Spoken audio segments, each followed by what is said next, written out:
রঞ্জন খালাসি আপনার পার্সোনাল সেলক বিচরা হয়েছে। বিপুল বর্মন খালাসি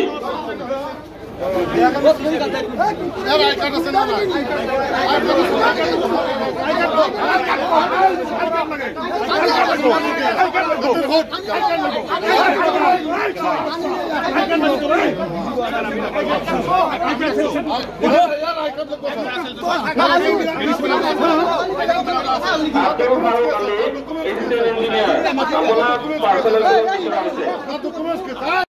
কংগ্ৰেছ পাৰ্টিৰ পৰা বা সকলো দলীয় পাৰ্টিক মাতি নি এখন সভা হৈছিল 3 দিন আগত, যিবিলাক নীতি নিয়ম বান্ধি দিছিল আমি মানি চলিছিলোঁ।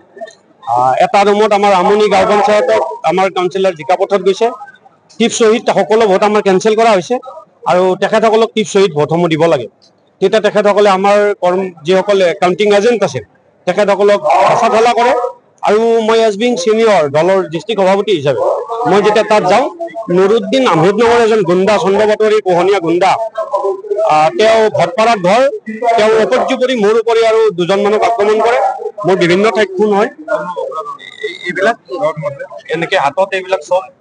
গতিকে তেওঁলোকৰ একদম মাৰি পেলোৱা প্লেন আছিল পুলিচ প্ৰশাসনৰ সন্মুখত। আমি আবেদন জনাইছোঁ, পুলিচ প্ৰশাসন ইতিমধ্যে এডিশ্যনেল এছ পি আহিছে। আমি বিচাৰিম মানে ইম্পাৰ্চিয়েল এটা জুডিচিয়াৰী ইনকুৱাৰী হওক আৰু এইবিলাক ল'ৰাক এৰেষ্ট কৰি থব লাগে, অন্যথা কেতিয়াও স্বচ্ছ গণতন্ত্ৰ আমি প্ৰতিষ্ঠা কৰিব নোৱাৰোঁ।